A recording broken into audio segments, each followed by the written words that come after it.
Une nounou a répondu à un appel en russe près d'un millionnaire. Le lendemain matin, elle a été licenciée. Mais ce qui s'est passé ensuite l'a complètement choquée. Le soleil de Lyon caressait les fenêtres du manoir de l'Orme, illuminant les moulures dorées et les tableaux de maître. Anna Orlov esquiva son regard, préférant se concentrer sur la petite Manon, qui dessinait sagement à ses côtés.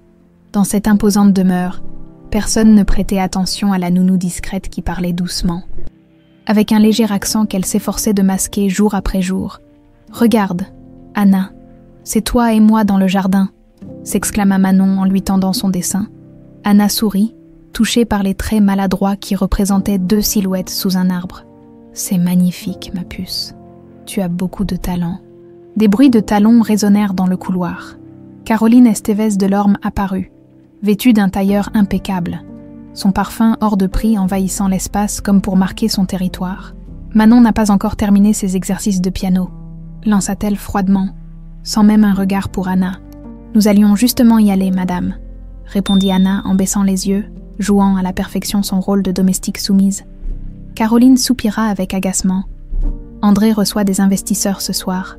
Assurez-vous qu'elle soit présentable et couchez là avant leur arrivée, je ne veux pas l'entendre. » Sans attendre de réponse, elle disparut aussi vite qu'elle était venue.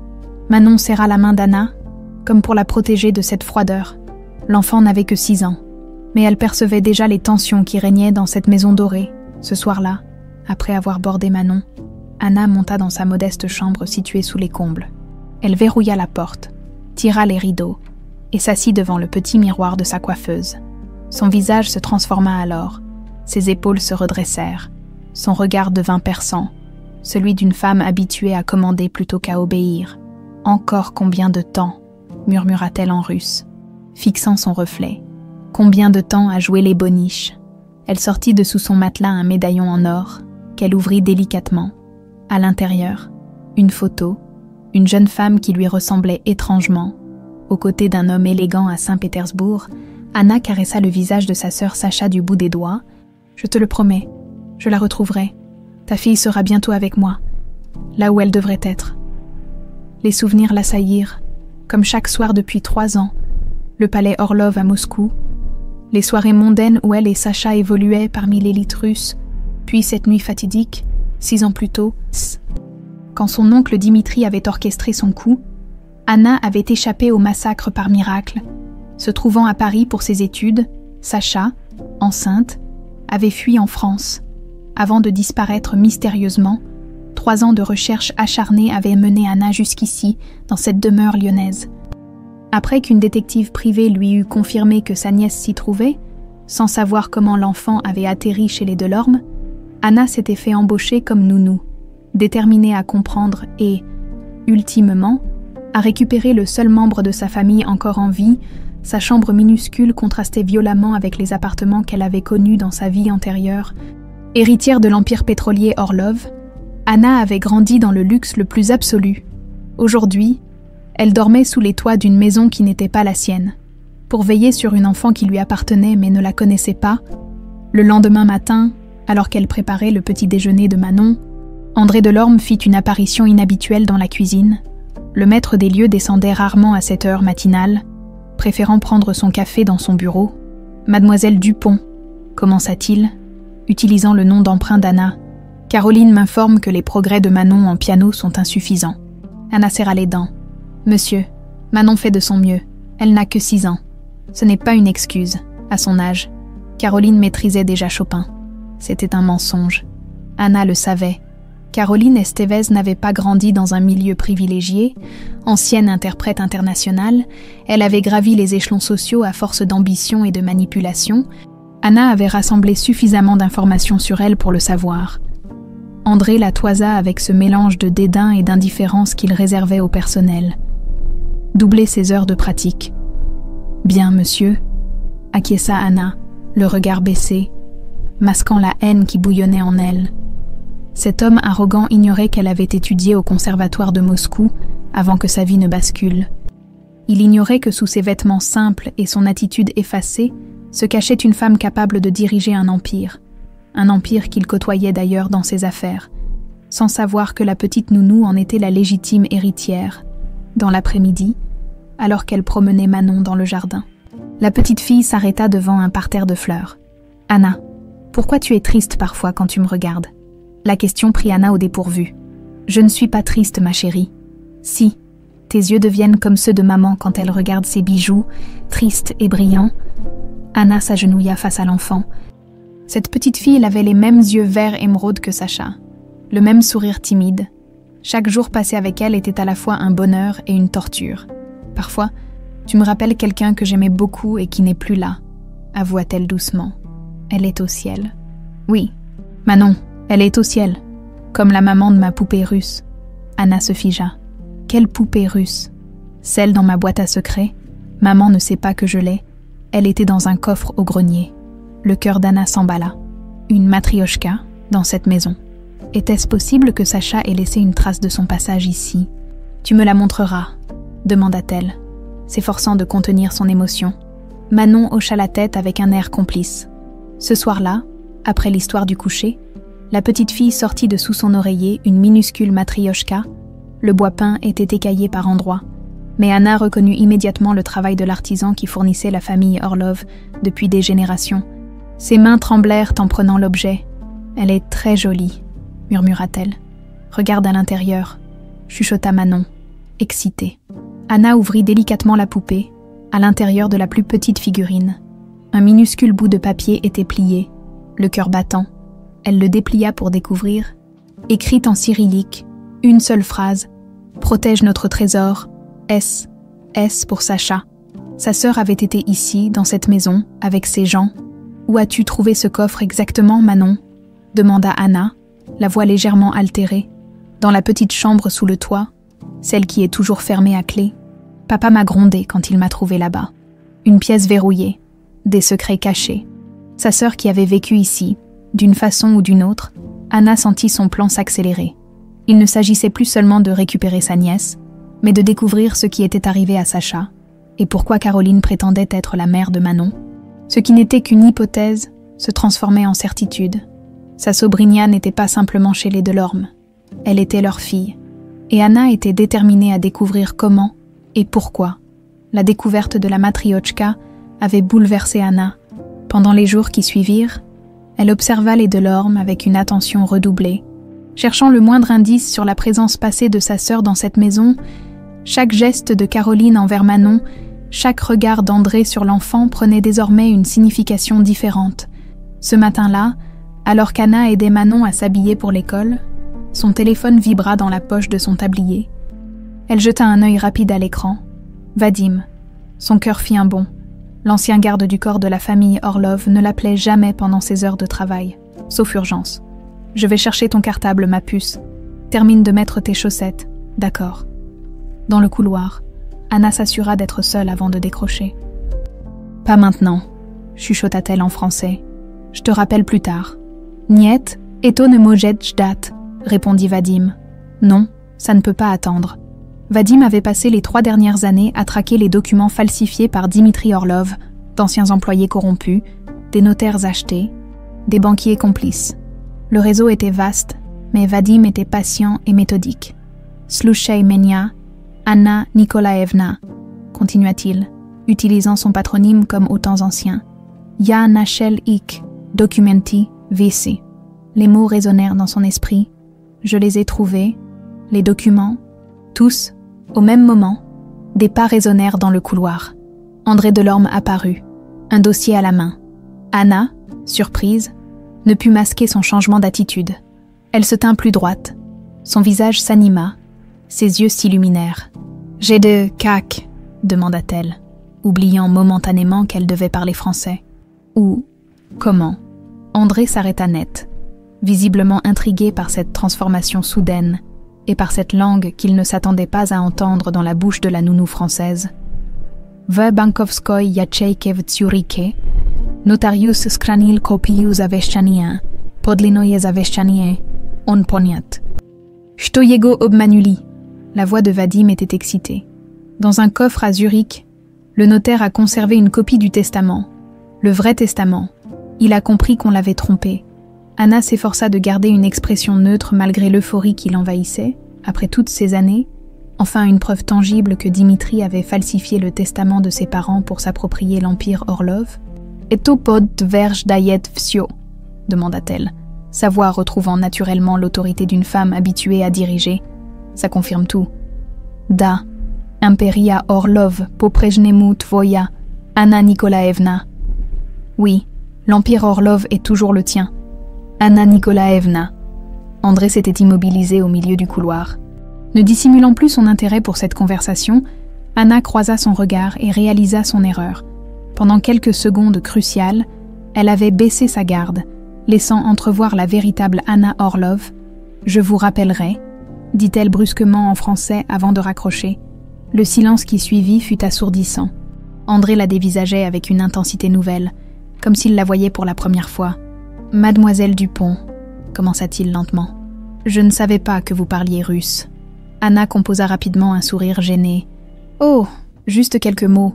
J'ai eu un petit ami russe à l'université. » André haussa un sourcil, manifestement peu convaincu. « Vraiment ? Vous semblez le maîtriser parfaitement. Les bases seulement, monsieur. » « Et qui est cette personne qui vous appelle pendant vos heures de travail ? » « Un ami qui voyage. Il oublie parfois le décalage horaire. » André hocha lentement la tête. Son regard analytique parcourant Anna des pieds à la tête, notant sa posture désormais plus assurée, l'élégance naturelle de ses gestes qu'elle s'efforçait de réprimer. « Étrange, » murmura-t-il, avant de poursuivre son chemin. Non sans lui jeter un dernier regard par-dessus son épaule, Anna retourna auprès de Manon, mais son esprit tournait à toute vitesse. Cette erreur pouvait tout compromettre. Elle avait passé 3 ans à se fondre dans le décor, à être invisible aux yeux des Delorme, et en quelques secondes d'inattention, elle avait éveillé les soupçons. Le soir même, après avoir couché Manon, Anna retrouva Caroline dans le salon. Contrairement à son habitude, celle-ci semblait l'attendre. « André m'a parlé de votre conversation téléphonique », commença Caroline sans préambule, sirotant un verre de vin rouge. « Je n'aime pas qu'on me mente, mademoiselle Dupont, si tel est vraiment votre nom. »« Je ne comprends pas. »« Madame, ne jouez pas à ça avec moi, » siffla Caroline. « André dit que vous parliez russe comme une native, et votre posture, votre façon de vous tenir, vous n'êtes pas celle que vous prétendez être. » Anna soutint son regard. « Je suis simplement la nounou de Manon, madame. »« Plus maintenant, » répliqua Caroline avec un sourire glacial. « Vous êtes renvoyée, immédiatement. » Le choc frappa Anna comme une gifle. « Pardon, vous m'avez parfaitement entendu. Faites vos bagages ce soir. Je veux que vous soyez partis demain à la première heure. Mais... Et Manon, ne vous inquiétez pas pour elle. Ce n'est pas votre fille, après tout. » Ces paroles, prononcées avec tant de désinvolture, transpercèrent Anna. Non, Manon n'était pas sa fille, mais sa nièce. Le dernier lien avec Sacha, avec sa famille disparue, l'idée de s'éloigner d'elle lui était insupportable. « Je ne peux pas partir ainsi, » protesta Anna. « Manon a besoin de stabilité au moins. Laissez-moi lui dire au revoir. Vous recevrez votre dernier salaire par virement, partez discrètement. Ce sera mieux pour tout le monde. » Caroline se leva, signifiant que la conversation était terminée, mais s'arrêta à la porte. « Et mademoiselle Dupont, si jamais l'idée vous venait de parler à qui que ce soit de ce que vous avez pu voir ou entendre dans cette maison, rappelons-nous que personne ne croirait une simple nounou face à la famille Delorme. » La menace était à peine voilée. Anna regarda Caroline quitter la pièce, emportant avec elle son parfum coûteux et sa cruauté calculée. Cette nuit-là, incapable de dormir, Anna prépara ses maigres affaires. Son plan s'effondrait. 3 ans d'infiltration, de patience, de humiliation quotidienne. Tout cela pour échouer à cause d'un seul moment d'inattention, mais peut-être était-ce un mal pour un bien, avec les documents découverts par Vadim. Elle pouvait désormais agir ouvertement, engager un avocat, réclamer justice, à l'aube. Elle se faufila dans la chambre de Manon. L'enfant dormait paisiblement, ses boucles sombres éparpillées sur l'oreiller. Anna déposa un baiser sur son front. « Je reviendrai te chercher », murmura-t-elle en russe. « Je te le promets, Malishka Moya. » Manon s'éveilla légèrement, ses yeux s'ouvrant à peine. « Anna, rendors-toi, ma chérie. »« Tu vas où ?» demanda l'enfant d'une voix ensommeillée. « Je dois partir quelques jours. » mentit Anna, la gorge nouée. « Mais je penserai très fort à toi. » Manon se redressa brusquement. Soudain bien éveillée, « Non, tu ne peux pas partir. »« Chut, chut !» fit Anna en la serrant contre elle. « Tout ira bien. Maman t'a renvoyé ?» demanda Manon avec une perspicacité surprenante. Anna hésita, puis hocha la tête. Les larmes jaillirent des yeux de l'enfant. « Je la déteste. Je veux partir avec toi. »« Non, ce n'est pas possible, ma chérie, mais je te promets que nous nous reverrons. » À cet instant, la porte s'ouvrit brutalement sur Caroline, en robe de chambre, le visage déformé par la colère. « Que faites-vous ici ? Je vous avais dit de partir sans la réveiller. » « Je ne pouvais pas disparaître sans lui dire au revoir, » répondit Anna, se redressant face à Caroline. Manon s'accrocha désespérément à Anna. « Je veux qu'elle reste. S'il te plaît, maman. »« Retourne te coucher, Manon, » ordonna Caroline en arrachant l'enfant des bras d'Anna. « Quant à vous, sortez immédiatement de ma maison avant que j'appelle la sécurité. » Anna lança un dernier regard à Manon dont les pleurs déchirèrent le silence matinal de la demeure. Le regard qu'elles échangèrent contenait une promesse silencieuse. Ce n'était pas un adieu, c'était le début d'une guerre. La pluie battait contre les vitres de la suite qu'Anna avait louée dans un hôtel discret du centre de Lyon. 3 jours s'étaient écoulés depuis son départ forcé de la maison des Delorme. 3 jours à tourner en rond, dévorés par l'inquiétude pour Manon et l'impatience d'agir. Vadim était arrivé de Zurich la veille, apportant avec lui une mallette contenant les précieux documents. Assis face à elle, il étalait méthodiquement les preuves sur la table basse. « Regarde », dit-il en poussant vers elle un testament. « La signature de ton père a été parfaitement imitée, mais le faussaire a commis une erreur sur le paraphe. Nikolai terminait toujours sa signature par un trait descendant, pas montant. » Anna examina le document, sentant une vague de colère monter en elle. Et personne n'a remarqué ça. Tout s'est passé si vite après l'accident. Dimitri avait placé ses hommes partout. Le notaire qui a finalement parlé a été menacé, puis exilé en Suisse. Il n'a conservé ses copies que comme assurance vie. Et les transferts de propriété. Vadim sortit d'autres documents. Tous antidatés. Ton père n'a jamais cédé ses parts à Dimitri. C'était un montage complet. Anna se leva, incapable de contenir son énergie. Avec ça, nous pouvons non seulement récupérer l'Empire Orlov, mais aussi faire tomber Dimitri pour fraude, falsification et meurtre, compléta Vadim sombrement. J'ai trouvé le chauffeur qui a saboté la voiture de tes parents. Il est prêt à témoigner contre une protection. Un silence lourd s'installa dans la pièce. La possibilité de justice, après toutes ces années, semblait soudain si réelle qu'Anna en avait le vertige. « Et pour Manon ?» demanda Vadim. « Tu es sûre qu'elle est la fille de Sacha ? Tout concorde, l'âge, les traits, et maintenant cette matrioshka. Je dois découvrir ce qui est arrivé à Sacha après sa fuite en France. Et pourquoi Caroline prétend être la mère de Manon ?» Son téléphone vibra. Un message de l'agence de détective privée qu'elle avait engagée. Information sur AD, rendez-vous urgent. Pendant ce temps, au manoir de l'Orme, André s'enfermait dans son bureau. Troublé par les événements récents, le renvoi précipité de la nounou par Caroline l'avait surpris, mais il n'avait pas protesté. Préférant mener sa propre enquête discrètement, il ouvrit son ordinateur et consulta le rapport préliminaire qu'il avait commandé sur Anne Dupont. Comme il s'y attendait, les résultats étaient troublants. Aucune trace d'une Anne Dupont correspondant au profil de leur ex-nounou dans les registres universitaires cités dans son CV. Ces références semblaient solides au premier abord, mais en creusant, elles s'avéraient fabriquées de toutes pièces. André se renversa dans son fauteuil, pensif. Qui était réellement cette femme qui avait pris soin de sa fille pendant 3 ans, et pourquoi parlait-elle russe avec une telle aisance? Ces questions le ramenaient inévitablement à un souvenir qu'il s'efforçait d'enfouir depuis des années, son bref séjour à Saint-Pétersbourg, 6 ans auparavant, et sa rencontre avec une jeune femme russe dont le souvenir le hantait encore. Sacha, son prénom lui revenait parfois dans ses rêves, comme un murmure lointain. Au même moment, il reçut un email cryptique de son investigateur privé. Connexion trouvée, Orlov, urgent. Ce nom le figea sur place. Orlov, l'empire pétrolier russe, qui s'était effondré dans un scandale de succession après la mort tragique de son fondateur et de son épouse. André avait suivi l'affaire de loin à l'époque. Fasciné par les ramifications géopolitiques de cette chute, le nouvel homme fort, Dimitri Orlov, était depuis devenu un partenaire commercial occasionnel de son groupe. Était-ce possible que leur nounou soit liée aux Orlov? Cette pensée le traversa comme un éclair, connectant soudain des points épars, son russe parfait, son éducation visiblement supérieure à ce qu'elle prétendait, cette élégance naturelle qu'elle s'efforçait de dissimuler, il sortit de son bureau et se dirigea vers la chambre principale, où Caroline organisait sa garde-robe, assistée par sa femme de chambre. « Laissez-nous » ordonna-t-il à l'employé qui s'éclipsa discrètement. Caroline se tourna vers lui, surprise par son ton. « Qu'y a-t-il ? Je veux savoir pourquoi tu as renvoyé mademoiselle Dupont si précipitamment. » Caroline haussa les épaules avec une indifférence étudiée. Elle n'était pas celle qu'elle prétendait être. Elle nous mentait. Sur quoi exactement ? Son passé, ses compétences.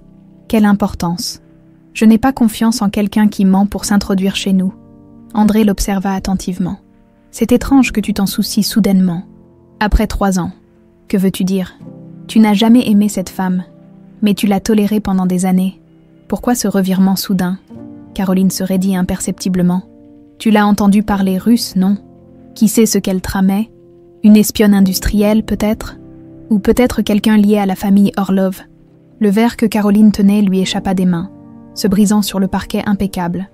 La femme de chambre accourut mais fut immédiatement congédiée. « Pourquoi ? Pourquoi mentionnes-tu ce nom ?» balbutia Caroline, pâle comme un linge. André s'approcha, sentant qu'il touchait à quelque chose d'important. « Parce que mon détective a trouvé un lien, et ta réaction vient de me confirmer que tu en sais plus que moi. » Caroline tenta de se ressaisir. « C'est absurde. Je ne connais pas ces gens. Vraiment. Pourtant, avant notre rencontre, tu travaillais comme interprète pour des hommes d'affaires russes, y compris, selon mes sources, pour Dimitri Orlov. » Le visage de Caroline se décomposa. Cette information, enfouie dans son passé, n'aurait jamais dû refaire surface. C'était il y a longtemps. J'ai travaillé pour des dizaines de clients. Mais peu d'entre eux t'ont permis de te transformer soudainement en socialite fortuné, capable d'intégrer les cercles que je fréquentais. Le silence qui suivit était plus éloquent que n'importe quel aveu. Pendant ce temps, Anna rencontrait le détective dans un café discret du Vieux-Lyon. L'homme, ancien de la DGSE reconverti dans le privé, poussa vers elle une enveloppe. « J'ai découvert pourquoi Delorme s'intéressait tant aux Orlov », annonça-t-il sans préambule. Il a visité Saint-Pétersbourg il y a 6 ans pour une conférence pétrolière. Anna ouvrit l'enveloppe et en sortit une photo. Son cœur s'arrêta, sur l'image, prise visiblement lors d'une soirée mondaine. André Delorme souriait aux côtés d'une jeune femme rayonnante. « Sacha, ma sœur, » murmura-t-elle. « J'ai pu établir qu'ils ont eu une brève liaison pendant ce séjour. Delorme est reparti en France peu après, ignorant apparemment que votre sœur était enceinte. » Les pièces du puzzle s'assemblaient enfin dans l'esprit d'Anna, Sacha, enceinte d'André Delorme, fuyant la Russie après le coup d'État de Dimitri. Mais comment Manon était-elle devenue officiellement la fille de Caroline ? « Il y a autre chose, » continua le détective. « Juste après votre départ de la maison, Delorme a secrètement prélevé un échantillon d'ADN sur Manon et sur lui-même. Les résultats viennent d'arriver à son bureau. » Anna se redressa. « Il soupçonne la vérité. Apparemment. Mais il ignore encore le rôle exact de sa femme dans tout ça. » De retour au manoir, André fixait l'écran de son ordinateur, abasourdi par les résultats du test ADN. Manon était bien sa fille biologique, mais pas celle de Caroline. Le monde qu'il croyait stable s'effondrait autour de lui. Comment était-ce possible ? Comment Caroline avait-elle pu lui faire croire pendant 6 ans qu'elle avait porté et mis au monde un enfant qui n'était pas le sien ? Il se rappelait maintenant les mois où Caroline s'était mystérieusement éclipsée, prétextant une grossesse difficile qui nécessitait du repos loin de Paris. Dans une clinique privée suisse, il n'avait jamais remis en question cette version, trop occupé par ses affaires, trop confiant en cette femme qu'il avait épousée après une cour rapide. Mais si Manon n'était pas la fille de Caroline, qui était sa véritable mère ? La réponse s'imposa à lui avec une clarté douloureuse. Sacha Orlov, la jeune femme russe qu'il avait aimée brièvement mais intensément à Saint-Pétersbourg, dans un mouvement impulsif, il ouvrit son coffre-fort personnel et en sortit une petite boîte qu'il n'avait pas ouverte depuis des années. À l'intérieur, une unique photo de lui et Sacha près de la Neva, et un médaillon qu'il avait acheté pour elle, mais n'avait jamais eu l'occasion de lui offrir. À cet instant précis, Caroline entra dans le bureau sans frapper. « Tu ne devineras jamais qui demande à te voir avec un avocat », annonça-t-elle d'une voix tremblante. Anna Nikolaïevna Orlov, notre ancienne nounou. Le cabinet de Daniel Montreuil se trouvait dans un hôtel particulier du 6e arrondissement de Lyon, réputé pour son intégrité et sa discrétion. L'avocat spécialiste en droit international était rarement accessible aux nouveaux clients sans recommandation, mais le nom d'Orlov avait suffi à lui ouvrir les portes. « Je ne suis pas convaincu, mademoiselle Orlov », déclara-t-il, examinant les documents étalés sur son bureau en acajou. « Vos preuves sont certes troublantes, mais insuffisantes face à l'armée d'avocats que votre oncle ne manquera pas de mobiliser. » Anna observait Daniel, appréciant malgré elle son professionnalisme. Grand, la quarantaine élégante, il dégageait une assurance tranquille. Ces documents ne sont que le début, maître Montreuil. D'autres témoins sont prêts à parler. Des témoins facilement intimidables, comptera-t-il en retirant ses lunettes. Dimitri Orlov n'est pas seulement puissant en Russie.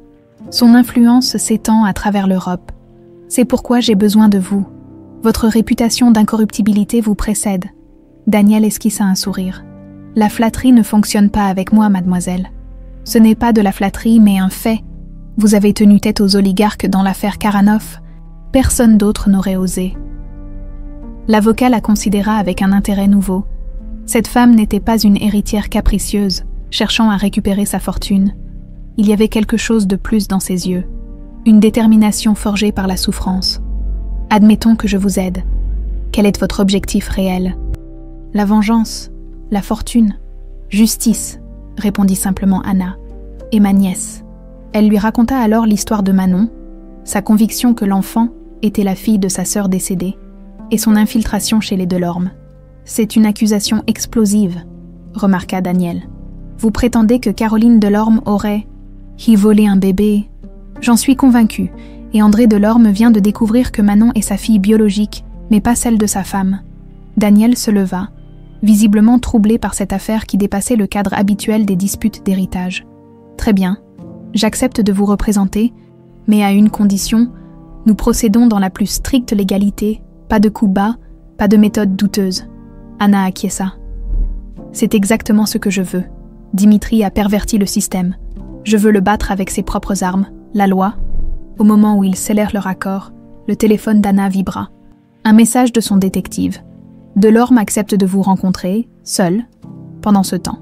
Au manoir, André faisait face à Caroline dans une confrontation glaciale. « Tu m'as menti pendant 6 ans, dit-il d'une voix contrôlée qui masquait à peine sa fureur.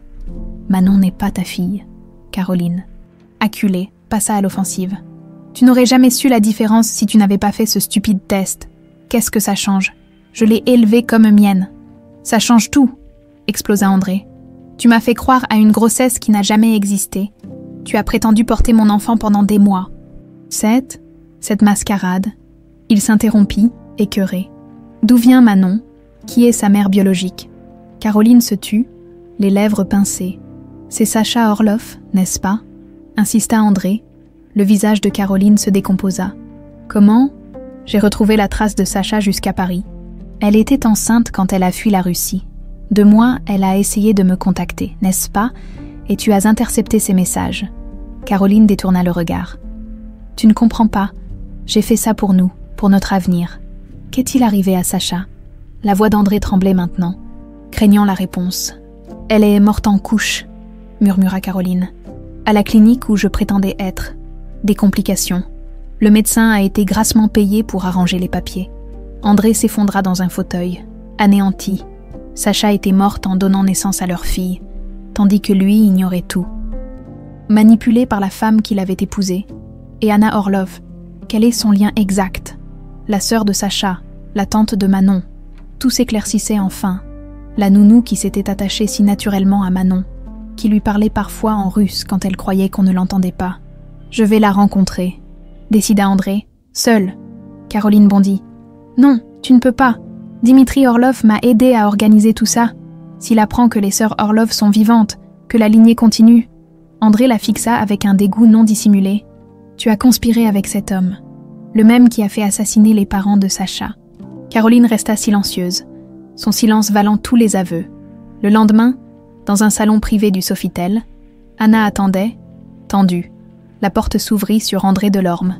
Seul comme promis, leurs regards se croisèrent, celui du père biologique de Manon et celui de sa tante. « Mademoiselle Orlov », commença-t-il, sa voix trahissant son émotion contenue. « Monsieur Delorme ». Ils s'observèrent en silence, évaluant l'adversaire, cherchant les mots justes. Vous avez passé 3 ans à me mentir, dit finalement André. Comme vous avez passé 6 ans à croire les mensonges de votre femme, répliqua Anna. André accusa le coup. Touché. Un serveur apporta du café, brisant momentanément la tension. Caroline m'a tout avoué, reprit André. Pour Sacha, pour la naissance, pour l'arrangement. Anna sentit sa gorge se nouer à l'évocation de sa sœur. Sacha vous aimait. Elle m'avait parlé de vous dans ses lettres. Sans jamais vous nommer. Un homme d'affaires français rencontré à Saint-Pétersbourg. Je l'aimais aussi, admit André. Brièvement, mais intensément. Quand je suis rentrée en France, nous avions promis de nous revoir. Puis, plus rien. J'ai tenté de la contacter, sans succès. Parce que Caroline interceptait vos communications, compléta Anna. Et quelques mois plus tard, elle vous annonçait miraculeusement sa propre grossesse. André ferma les yeux, comme frappé physiquement par cette vérité. Pourquoi vous êtes-vous infiltré chez nous? Pourquoi ne pas avoir réclamé Manon directement? Avec quelle preuve? Demanda Anna. Je n'avais aucun document attestant que Manon était la fille de Sacha. J'avais besoin d'observer, de comprendre, de trouver des indices. Elle sortit de son sac la petite matriochka. Comme ceci, un cadeau de mon père à Sacha, unique et reconnaissable, c'est ce qui a confirmé mes soupçons. André prit délicatement l'objet, troublé par ce lien tangible avec la femme qu'il avait aimée. Que voulez-vous, Anna? La vérité, justice pour ma famille, et Manon? Sa voix faiblit. Elle est tout ce qui me reste de Sacha. André contempla la matriochka, perdu dans ses pensées, puis, avec une détermination nouvelle, « Dimitri Orlov est impliqué dans tout ça. N'est-ce pas ?» Anna hocha la tête. « Il a orchestré le meurtre de mes parents, volé notre empire, et apparemment aidé votre femme dans sa machination. Il m'a contacté hier, » révéla André. « Il propose une fusion de nos entreprises, une offre extrêmement généreuse, trop généreuse. » Anna se raidit. « Il craint que vous découvriez la vérité, cette fusion. C'est pour vous acheter. J'ai accepté de le rencontrer à Paris la semaine prochaine. » Un silence lourd s'installa entre eux, comme si une décision cruciale mûrissait dans l'air. « Monsieur Delorme, André, » commença Anna, « nous avons été ennemis sans le savoir. Peut-être devrions-nous devenir alliés. » Pour la première fois, André sourit légèrement. Contre Dimitri et Caroline. Pour Manon, corrigea Anna, pour lui donner la vérité qu'elle mérite. André considéra cette proposition.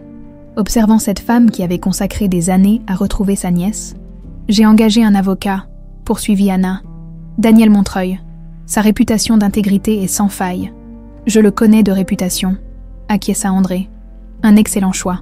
Dans un café voisin, Daniel attendait, observant discrètement l'hôtel.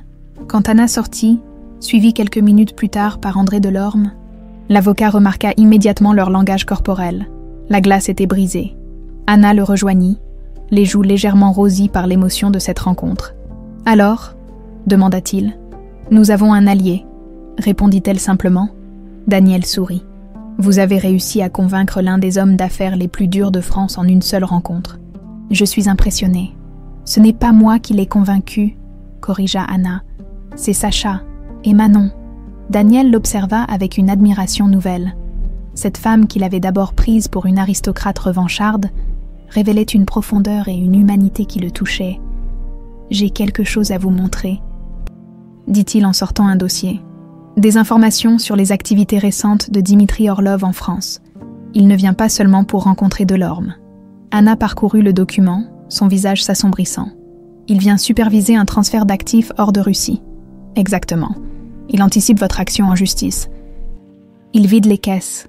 Leurs regards se croisèrent, et dans ce moment de complicité naissante, quelque chose d'inattendu flotta entre eux, une connexion qui dépassait leurs relations professionnelles. Pendant ce temps, à Moscou, Dimitri Orlov raccrochait son téléphone, le visage sombre. « Préparez l'avion !» ordonna-t-il à son assistant. « Nous partons pour la France immédiatement. » Le piège était en train de se refermer, mais qui serait le chasseur et qui serait la proie? L'échiquier se mettait en place pour une confrontation inévitable. L'appartement de Daniel Montreuil, situé dans un immeuble haussmannien du quartier d'Ainay, s'était transformé en quartier général. Des documents couvrirent la table basse, des photos étaient épinglées sur un tableau, et 3 personnes, autrefois étrangères les unes aux autres, travaillaient maintenant ensemble avec une détermination commune, Dimitri arrive après-demain, annonça André en raccrochant son téléphone. Son jet privé atterrira à l'aéroport de Lyon-Saint-Exupéry à 15h. Anna hocha la tête, calculant déjà les implications. Plus tôt que prévu, il s'inquiète. Avec raison, intervint Daniel en étalant des documents juridiques. J'ai déposé une requête préliminaire auprès du tribunal international de la Haye concernant la falsification des testaments et l'appropriation frauduleuse de l'Empire Orlov. Comment a-t-il pu apprendre ça si vite ? S'étonna André. Il a des informateurs partout, répondit Anna. Y compris, probablement, chez vous. André grimaça.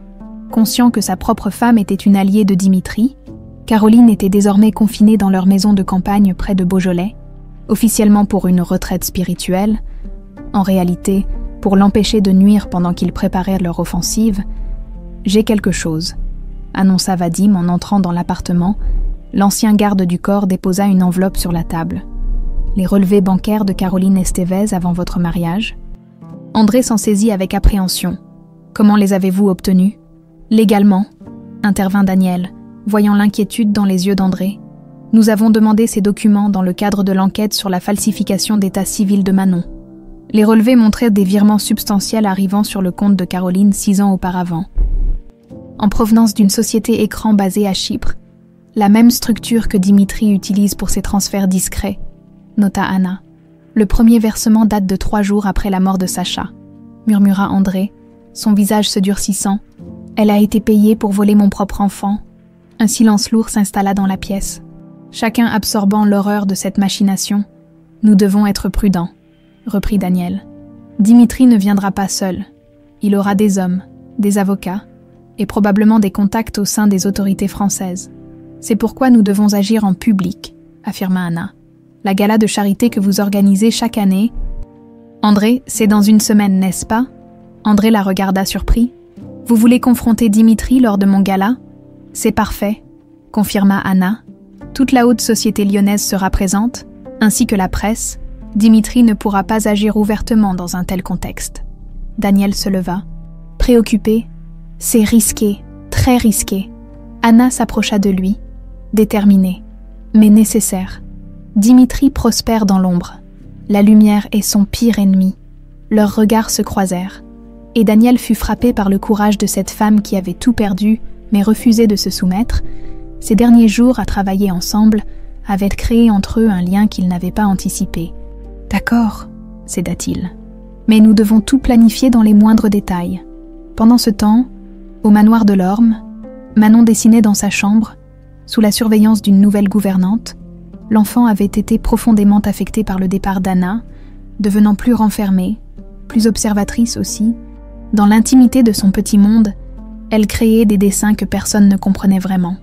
Une femme aux longs cheveux noirs comme les siens, un homme qui ressemblait à son père, et au milieu, une petite fille tenant la main des 2 adultes. « Mademoiselle Manon, c'est l'heure de votre leçon de piano », annonça la gouvernante. « Je ne veux pas jouer du piano », répondit Manon avec une fermeté surprenante pour son âge. « Je veux voir Anna.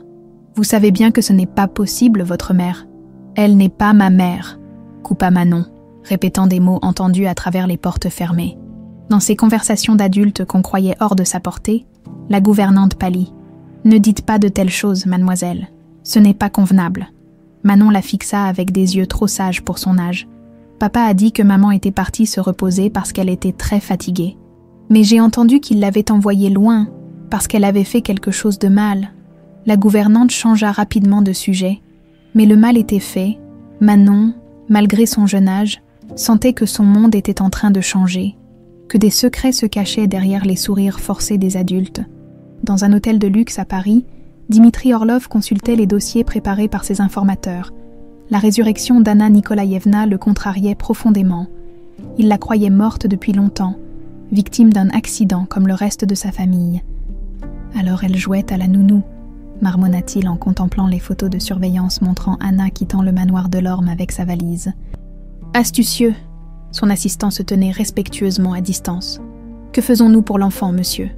Dimitri tapota la photo de la petite Manon. Elle est la clé, la dernière Orlov par le sang. André Delorme a découvert la vérité sur sa paternité, mais il ignore encore l'importance véritable de cet enfant. Importance, monsieur, Le testament de mon frère, le vrai, expliqua Dimitri avec un sourire froid. Nikolaï a inséré une clause spéciale concernant sa descendance directe.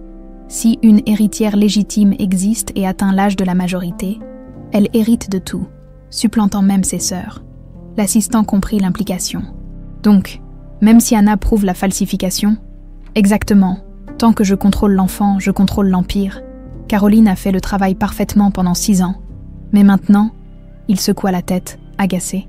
Ces Françaises sont trop émotives. J'aurais dû la surveiller plus étroitement. Dimitri referma le dossier. Contactez nos amis à Lyon, je veux que l'enfant soit prête à être déplacée si nécessaire. De retour à Lyon, Anna observait les photos de Manon étalées sur la table. Son cœur se serrait à l'idée de ce que l'enfant traversait, perdu au milieu des mensonges et des complots des adultes. « Elle vous ressemble tellement », remarqua André. « Les mêmes yeux que Sacha. » Anna sourit tristement. « Elle a votre menton, par contre, et votre froncement de sourcils quand elle réfléchit. » Un silence s'installa, chargé d'émotions contradictoires. Ces deux personnes que tout opposait se retrouvaient unies par leur amour pour une enfant et par le souvenir d'une femme disparue trop tôt. « J'ai trouvé ceci », dit finalement André en sortant un petit écrin de sa poche. « Je l'avais acheté pour Sacha à Saint-Pétersbourg, mais je n'ai jamais eu l'occasion de le lui offrir. » Il l'ouvrit, révélant un médaillon en or serti d'émeraude qui rappelèrent la couleur des yeux de Sacha. « Il est magnifique », murmura Anna en le touchant délicatement. « J'aimerais le donner à Manon quand tout sera fini, pour qu'elle ait quelque chose qui la relie à sa vraie mère. » Anna acquiesça, émue par ce geste. Elle aurait aimé ça. Daniel, qui assistait à cette scène, se sentit soudain de trop dans ce moment d'intimité partagée. Il s'éclipsa discrètement sur le balcon, contemplant les toits de Lyon baignés par le soleil couchant. Anna le rejoignit quelques minutes plus tard, sentant son trouble. « Tout va bien ?» demanda-t-elle doucement. « Oui, je réfléchissais simplement à notre stratégie, » mentit-il à moitié. « Daniel, » commença Anna en posant une main sur son bras. « Je ne vous ai pas encore remercié correctement. Vous avez accepté cette affaire. Vous risquez votre réputation, peut-être même votre sécurité. Je fais mon travail, » répondit-il avec un petit sourire. « Défendre la justice, c'est plus que ça. Et vous le savez. » Leurs regards se croisèrent. Et pendant un instant, le monde extérieur sembla s'effacer. Daniel résista à l'envie de l'embrasser, conscient de la fragilité du moment, de tout ce qui était en jeu. « Nous devrions finaliser les détails pour le gala, » dit-il finalement brisant le charme. Anna acquiesça, retournant à l'intérieur où André étudiait le plan du manoir où se tiendrait l'événement. « Voici la disposition habituelle, » expliquait-il. « La salle de bal principale, le jardin d'hiver pour les cocktails, et cette alcôve discrète que nous pourrions utiliser comme... » Il s'interrompit brusquement. Frappé par une idée, « Mon Dieu, comment ai-je pu oublier ?» Anna et Daniel se tournèrent vers lui, intrigués. « La chambre de Caroline, » continua André. « Son bureau privé, elle y cache des documents dans un coffre dont elle croit que j'ignore l'existence. »« Quel genre de documents ?» demanda Daniel. « Je l'ignore, mais elle y va systématiquement après chaque appel avec ses contacts russes. » Anna échangea un regard avec Daniel. « Il nous faut ces documents. Le manoir est sous haute surveillance depuis votre départ, » prévint André. « Les codes ont été changés, le personnel est plus vigilant. » Vadim, qui était resté silencieux jusqu'alors, s'avança. « J'ai une idée. La sécurité se concentre sur les entrées principales. Mais qu'en est-il des passages de service ? Les anciennes demeures lyonnaises ont souvent des accès oubliés. » André réfléchit. « Il y a bien l'ancien monte-plat, condamné lors des rénovations, et le passage qui reliait autrefois les caves aux écuries. Un plan commençait à prendre forme. L'offensive contre Dimitri se jouerait sur 2 fronts, la confrontation publique lors du gala et la recherche des preuves cachées dans le bureau de Caroline. » Anna sentit une détermination renouvelée l'envahir. 6 ans après le meurtre de ses parents, 3 ans après la mort de Sacha, justice serait enfin rendue, pour sa famille, pour Manon, pour l'Empire Orlov qui représentait l'héritage de générations, mais au fond d'elle-même, une inquiétude persistait. Dimitri n'était pas un homme à sous-estimer, et son intérêt soudain pour une alliance avec André masquait certainement des intentions plus sombres. Comme en écho à ses pensées, son téléphone vibra, un message de son détective, surveillance repérée autour de l'école de Manon, homme slave, prudence. Des hommes surveillant l'école de Manon, annonça Anna, le visage tendu par l'inquiétude. André s'empara immédiatement de son téléphone. J'appelle le directeur de la sécurité. Non, intervint Daniel. Si Dimitri a des contacts dans votre entreprise, ils seront alertés. André reposa lentement son téléphone, réalisant la fragilité de leur position. Je ne peux pas laisser ma fille en danger. Je propose de la faire sortir de l'école discrètement et de la mettre en sécurité, suggéra Vadim. J'ai des hommes de confiance que Dimitri ne connaît pas. André hésita, tiraillé entre la méfiance et la nécessité d'agir. Comment puis-je vous faire confiance avec ma fille? Je viens à peine de vous rencontrer. Anna s'approcha de lui. André, Vadim a protégé ma famille pendant des années.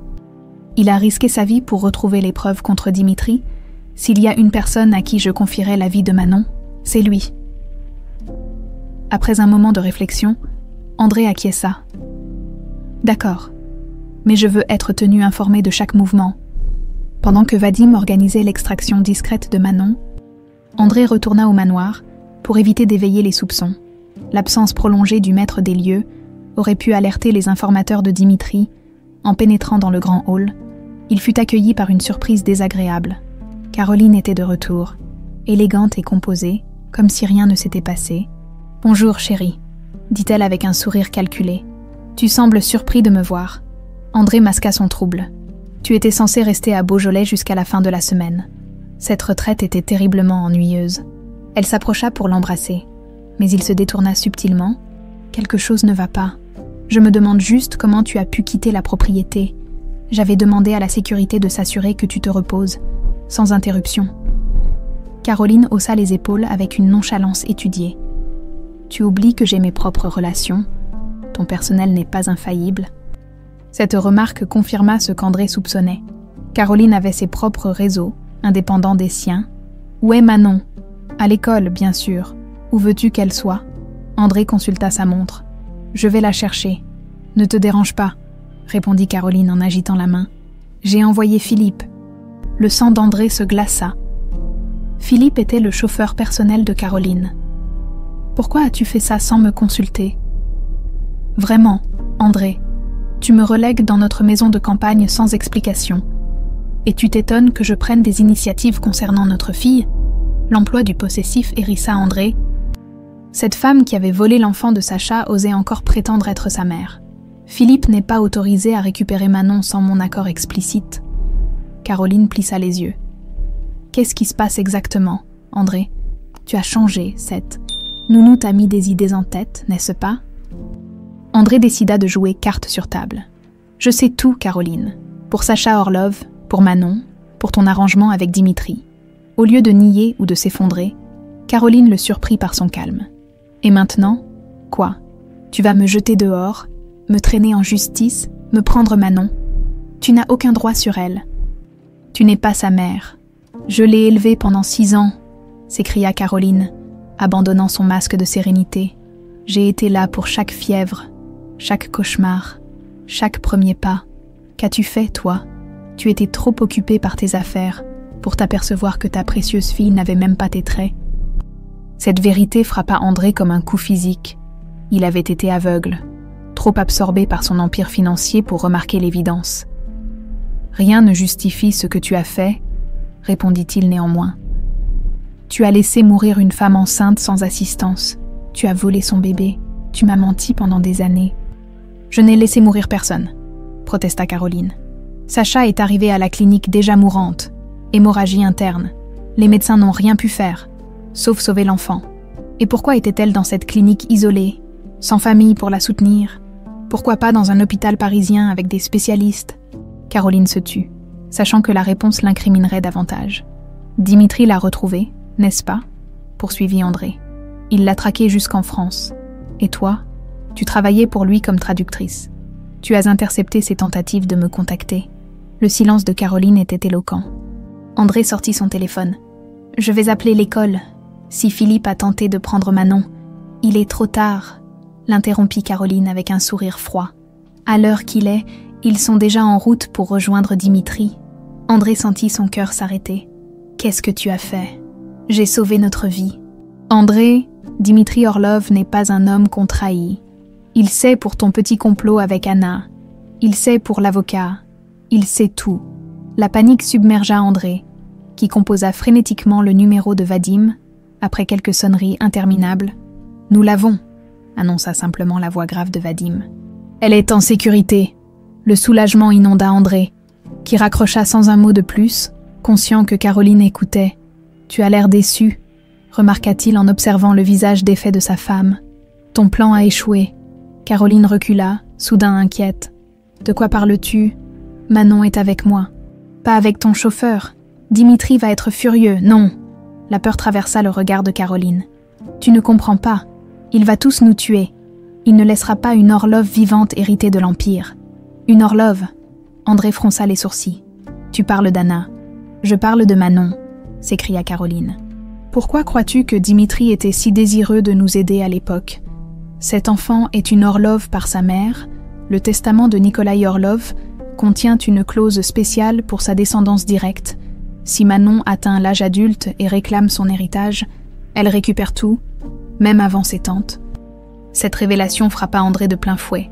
Sa fille n'était pas seulement l'héritière d'une fortune, elle était au centre d'une lutte de pouvoir qui avait coûté la vie à toute une famille.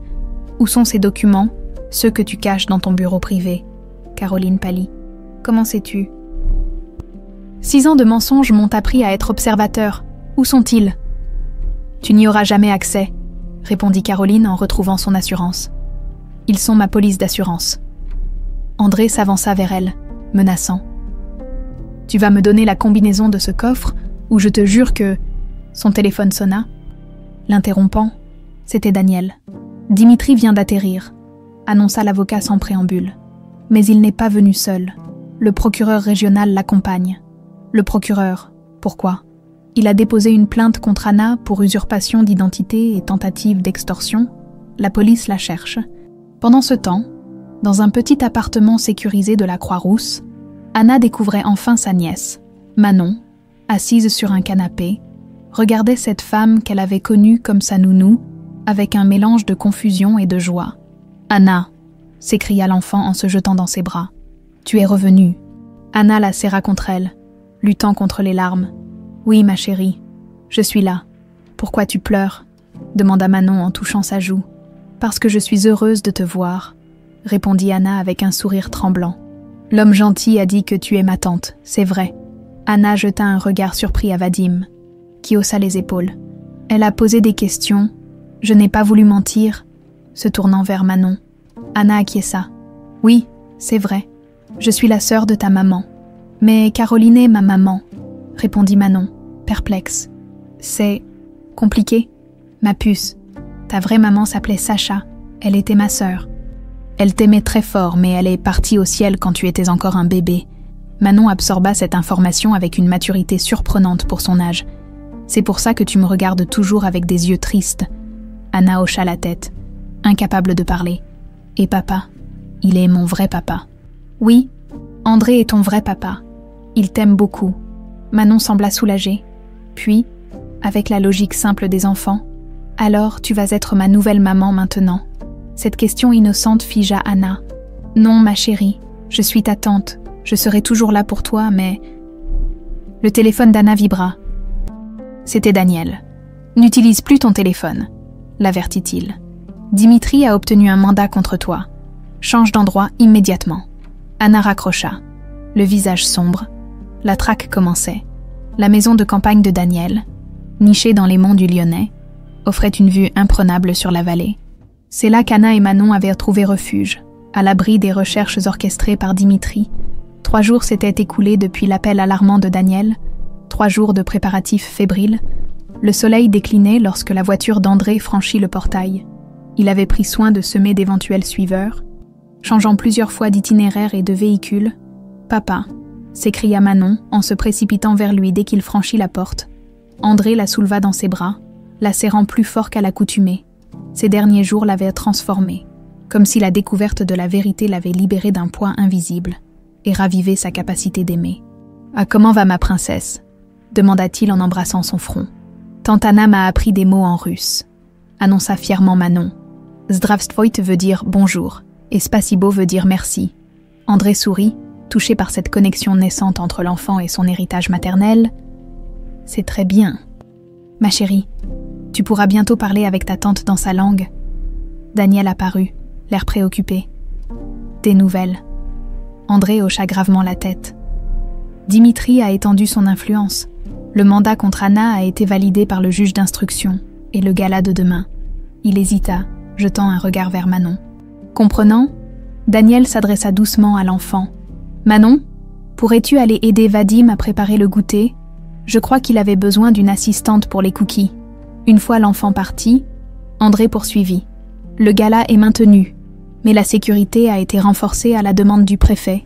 Dimitri y assistera, accompagné de dignitaires russes et du consul. »« Une protection diplomatique », murmura Anna qui venait de les rejoindre. « Classique. »« Caroline sera également présente », ajouta André avec amertume. « Elle joue la comédie de l'épouse parfaite en public, si elle se dérobait. » Cela éveillerait les soupçons. Daniel déploya une grande carte du manoir de l'Orme sur la table du salon. « Revenons à notre plan. Anna ne peut pas se présenter normalement. Vu le mandat, elle devra entrer discrètement par l'ancien passage des caves. J'ai réactivé l'accès hier, » confirma André. « Les systèmes d'alarme seront désactivés dans ce secteur pendant précisément 8 minutes à 21h30. Pendant ce temps, » continua Daniel, « je me présenterai comme invité ordinaire avec ces documents. » Il montra une serviette en cuir contenant les preuves rassemblées contre Dimitri. Anna suivait silencieusement leur échange. Son regard se perdant parfois vers la pièce voisine où Manon riait avec Vadim, ces moments de normalité semblaient si précieux, si fragiles. « Et les documents dans le bureau de Caroline ?» demanda-t-elle finalement. André eut un sourire satisfait. « J'ai réussi à ouvrir son coffre hier soir. »« Comment ?» s'étonna Daniel. « Caroline utilise toujours la même combinaison pour tout. La date où elle a rencontré Dimitri Orlov, ce qu'elle considère comme le jour où sa vie a changé. » Il sortit une enveloppe de sa veste et en étala le contenu sur la table. « Voici ce que j'ai trouvé. » Anna et Daniel se penchèrent sur les documents. Des photos de Sacha à différents stades de sa grossesse, des rapports médicaux et, plus incriminant encore, l'original de l'acte de naissance de Manon, mentionnant clairement Sacha Orlov comme mère biologique. « Elle l'a gardé », murmura Anna, incrédule. « Pourquoi prendre un tel risque ? » « Pour la même raison qu'elle a gardé ses photos, » répondit André. « Pour se protéger contre Dimitri, ces documents prouvent qu'elle n'a pas tué Sacha, qu'elle a simplement profité de sa mort. Une nuance importante si jamais Dimitri cherchait un bouc émissaire. » Daniel examinait les rapports médicaux. Ces documents confirment que Sacha est arrivée à la clinique déjà en détresse. Perdant beaucoup de sang, elle a succombé à une hémorragie post-partum que l'équipe médicale n'a pas pu contrôler. Ou n'a pas voulu contrôler, corrigea amèrement Anna. Un silence lourd s'installa, chacun imaginant les derniers moments de Sacha, seule dans cette clinique isolée, donnant naissance à sa fille sans savoir qu'elle serait élevée par une autre. « Il y a autre chose », reprit André en sortant un dernier document. « Le testament de Nikolai Orlov, votre père. Une copie, mais authentifiée par un notaire suisse. Caroline avait raison. Il contient bien une clause spéciale concernant la descendance directe. » Anna parcourut le document, rédigé en russe. Son visage s'assombrit. « Donc Manon est l'héritière légitime de l'empire Orlov, » compléta André. « Même devant toi. C'est pour ça que Dimitri tenait tant à la garder sous contrôle. Et maintenant qu'elle lui échappe, il la voudra plus que jamais, » conclut Daniel, inquiet. La nuit était tombée sur les collines environnantes. Dans la cuisine, Vadim et Manon préparaient le dîner, l'ancien garde du corps se révélant étonnamment doué avec les enfants. Anna observait cette scène depuis le seuil, émue. « Elle lui fait confiance », dit-elle à Daniel qui l'avait rejointe. « Les enfants sentent instinctivement qui sont leurs véritables alliés », répondit-il doucement. Leurs mains se frôlèrent, presque par accident. Aucun d'eux ne recula. Dans cette veille d'affrontement, la chaleur d'un contact humain était un réconfort précieux. « J'ai peur, Daniel », avoua Anna à voix basse. « Pas pour moi, pour Manon. Pour ce qui pourrait lui arriver si... » « Rien ne lui arrivera, » affirma Daniel en serrant sa main. « Nous avons pris toutes les précautions. Demain soir, elle sera ici, en sécurité avec Vadim, pendant que nous affronterons Dimitri. Et si nous échouons, alors j'ai pris mes dispositions. Si nous ne revenons pas avant minuit, Vadim a pour instruction d'emmener Manon dans un endroit que même moi j'ignore. avec de nouveaux papiers et suffisamment d'argent pour disparaître. Anna le regarda avec une gratitude mêlée d'une émotion plus profonde.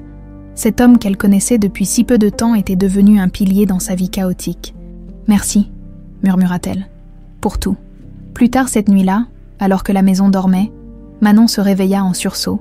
Dans la pénombre de sa chambre, elle distingua une silhouette féminine près de la fenêtre. « Maman », appela-t-elle doucement, pensant à Caroline.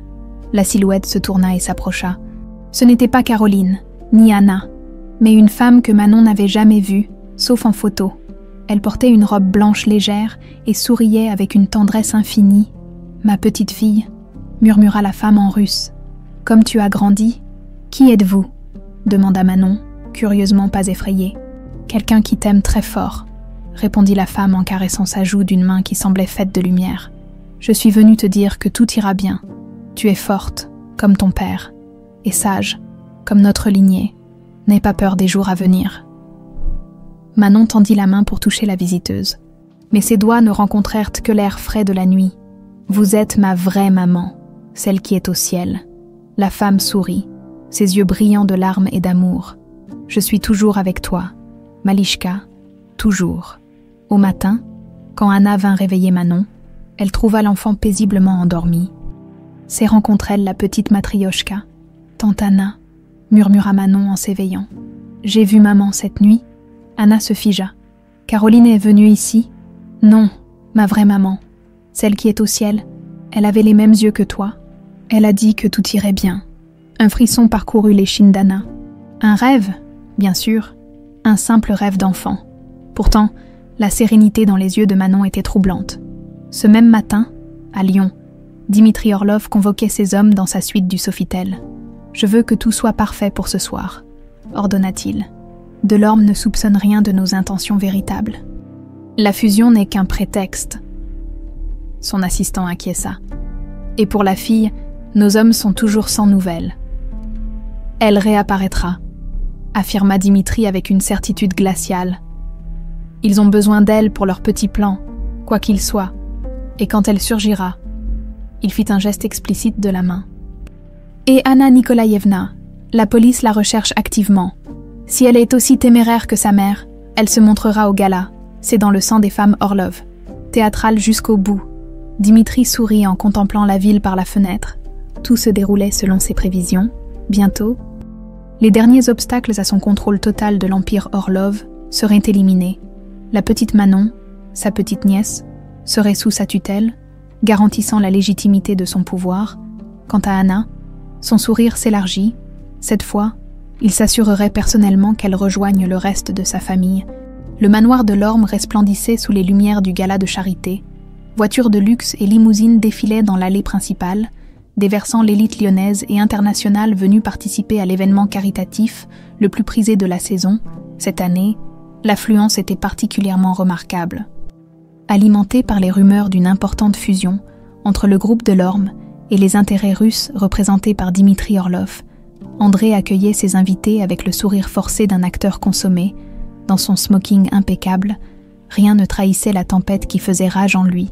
À ses côtés, Caroline jouait parfaitement son rôle d'épouse dévouée, ravissante dans une robe de haute couture d'un rouge profond. La couleur du sang, pensa amèrement André. « Tu es magnifique ce soir », lui murmura-t-il, pour les oreilles des invités qui passaient, « presque aussi belle que tes mensonges ». Le sourire de Caroline ne vacilla pas, mais ses yeux lancèrent des éclairs. « Attention chérie, n'oublie pas que nous sommes observés. » Elle avait raison.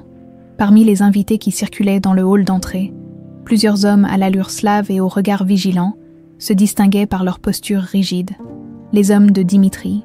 Stratégiquement positionnés à chaque issue, le grand Dimitri Orlov est-il déjà arrivé ? Demanda Caroline avec une feinte désinvolture. Pas encore ? Anxieuse de revoir ton ancien patron, Caroline ignora la pique. J'espère simplement que cette soirée se déroulera sans incident, pour le bien de tous. À 21h précises, Daniel Montreuil fit son entrée, élégant et discret dans son costume sombre. Il salua André d'une poignée de main ferme qui dissimulait une clé USB. « Tout est prêt », murmura-t-il. « La cave est accessible », confirma André à voix basse. 21h30.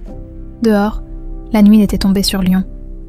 À l'arrière du domaine, Dissimulée dans l'ombre des arbres centenaires, Anna attendait le signal. Elle avait troqué ses vêtements pratiques contre une robe de soirée bleu nuit qui lui donnait l'allure d'une invitée. Ses cheveux bruns étaient relevés en un chignon sophistiqué qui accentuait la ressemblance avec sa sœur disparue, un effet délibéré qui ne manquerait pas de troubler Dimitri. Son téléphone vibra. Un message de Vadim confirmant que Manon était en sécurité. Déjà endormie dans la maison de campagne, sous la surveillance de 2 anciens agents qu'il avait personnellement formés, à 21h25, une silhouette massive émergea de l'obscurité près d'Anna. « Le passage est dégagé », annonça Vadim. « Mais il y a des hommes de Dimitri partout. Sois prudente. » Anna acquiesça, serrant brièvement la main de cet homme qui était devenu bien plus qu'un garde du corps, un ami, un frère d'armes. « Si je ne ressors pas d'ici minuit, je sais quoi faire, » la coupa doucement Vadim. « Manon sera en sécurité, mais tu sortiras. Nous nous reverrons dans l'aube d'un nouvel empire Orlov. » Anna sourit, touchée par cette confiance.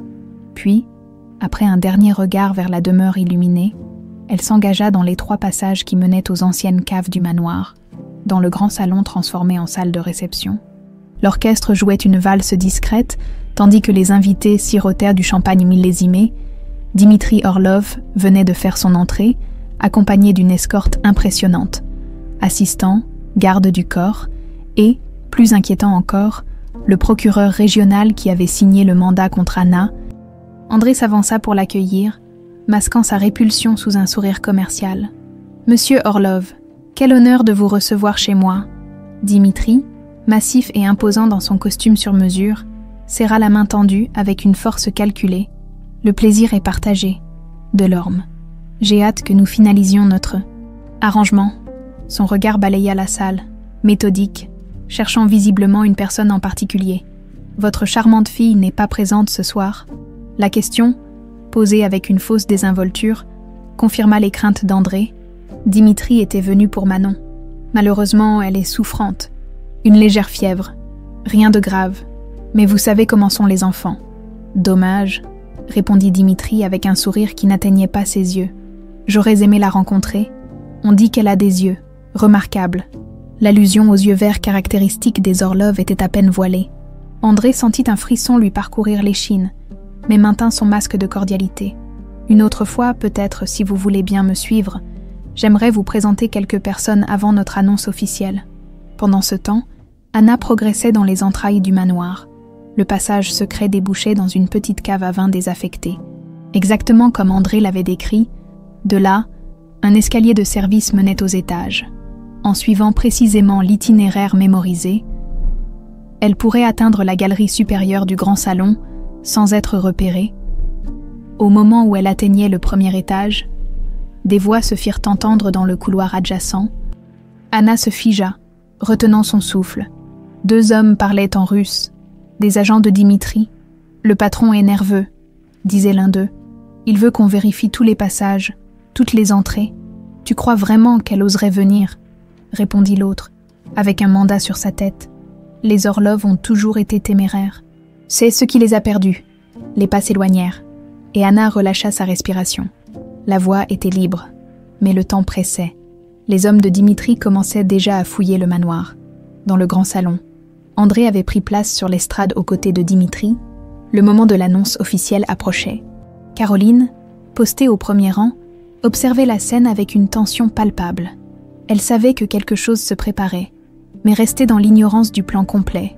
Daniel, stratégiquement placé près des baies vitrées donnant sur le jardin, surveillait discrètement sa montre.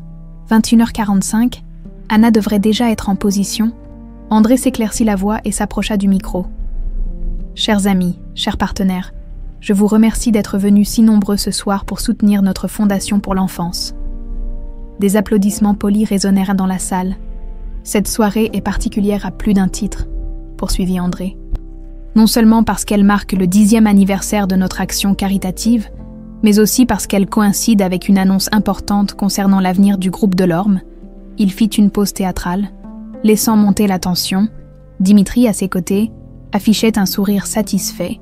Convaincu que sa victoire était imminente, « J'ai le plaisir d'accueillir ce soir Monsieur Dimitri Orlov, figure emblématique de l'industrie pétrolière russe, avec qui nous avons longuement discuté d'un rapprochement stratégique.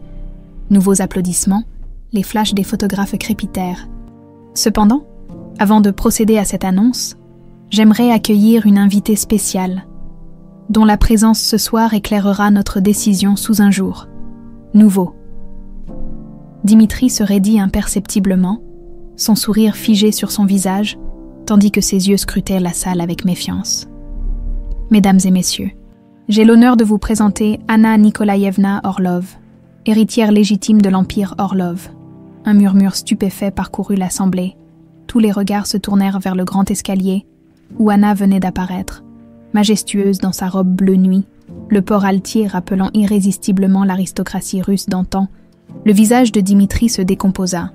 C'était comme s'il voyait un fantôme, le fantôme d'une lignée qu'il croyait avoir éradiquée. « Qu'est-ce que cela signifie, Delorme » siffla-t-il entre ses dents.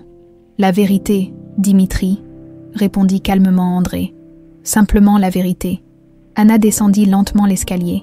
Tous les regards rivés sur elle. Le procureur, sidéré, la reconnut immédiatement comme la femme qu'il recherchait. Les gardes de Dimitri firent un mouvement vers elle, mais s'immobilisèrent quand ils virent plusieurs invités, en réalité des agents infiltrés par Vadim, s'interposer discrètement. Caroline, livide, cherchait frénétiquement une issue du regard. Elle savait que son monde s'effondrait. « Bonsoir, oncle Dimitri », dit Anna d'une voix claire qui porta dans toute la salle. Surprise de me voir vivante, Dimitri se ressaisit rapidement, retrouvant son masque de confiance. « Anna Nikolaïevna, quelle entrée théâtrale, digne de ta mère !» se tournant vers le procureur. « Monsieur le procureur, je crois que cette femme fait l'objet d'un mandat d'arrêt. » Le procureur hésita, déstabilisé par la solennité de la scène et la présence de tant de témoins de haut rang. Daniel s'avança alors, serviette en main. « Avant toute précipitation, monsieur le procureur, vous voudrez peut-être consulter ces documents. Ils prouvent que non seulement l'identité véritable de mademoiselle Orlov, mais aussi les crimes commis par monsieur Orlov, falsification de testament, détournement de fonds et complicité dans le meurtre de Nikolai et Irina Orlov. » Un silence assourdissant s'abattit sur l'assemblée. Les invités, comprenant qu'ils assistaient à bien plus qu'une simple annonce commerciale, restaient pétrifiés. Anna s'était approchée de l'estrade, son regard verrouillé sur celui de Dimitri. « Pendant 6 ans, tu as cru avoir gagné. Tu as pris notre empire, notre maison, nos vies, mais tu as commis une erreur fatale, oncle Dimitri. Et laquelle, ma chère nièce? Tu as sous-estimé la force du sang Orlov. » Anna se tourna vers André. « Monsieur Delorme, peut-être voudriez-vous expliquer à nos invités qui est réellement votre fille ?» Caroline bondit alors. « Comme électrocutée ? Non !» cria-t-elle. « Arrêtez cette mascarade. » Mais il était trop tard. André, d'une voix claire et émue, révéla la vérité que Caroline avait si longtemps cachée. « Ma fille, Manon, n'est pas l'enfant de Caroline. Sa véritable mère était Sacha Orlov, sœur d'Anna, qui est morte en lui donnant naissance. Caroline a orchestré une falsification d'état civil pour se faire passer pour la mère biologique. » Des halètements de stupeur résonnèrent dans la salle. Le procureur, abasourdi, feuilletait frénétiquement les documents que Daniel lui avait remis. « Mensonge !» rugit Dimitri. « Delorme, tu ne comprends pas dans quoi tu t'engages ? Cette femme est une menteuse, une usurpatrice. »« Alors comment expliques-tu ceci ?» intervint Anna, en faisant signe à Daniel. L'avocat appuya sur une télécommande, activant un écran géant dissimulé derrière les rideaux de la scène. Le visage du chauffeur de Nikolai Orlov apparut, livrant un témoignage accablant sur les ordres reçus de Dimitri pour saboter la voiture familiale. C'en était trop pour Dimitri, qui, voyant son empire s'effondrer, perdit tout contrôle. « Où est l'enfant ?» hurla-t-il. « Où est Manon ?» Son cri résonna comme un aveu. Dans un geste désespéré, il fit signe à ses hommes « Trouvez la fille !» Maintenant, le chaos se déchaîna. Les gardes de Dimitri dégainèrent leurs armes. Provoquant la panique parmi les invités qui se ruèrent vers les sorties, le procureur hurla des ordres, appelant la police en renfort. Caroline tenta de s'enfuir, mais fut interceptée par 2 agents de sécurité. Au milieu de cette confusion, Anna cherchait Dimitri qui avait disparu dans la foule. Elle le repéra finalement se dirigeant vers une sortie latérale, suivie par 2 gardes. « Il s'échappe !» cria-t-elle à Daniel qui se frayait un chemin pour la rejoindre. À cet instant précis, les lumières s'éteignirent, plongeant le manoir dans l'obscurité totale. Des cris de panique redoublèrent.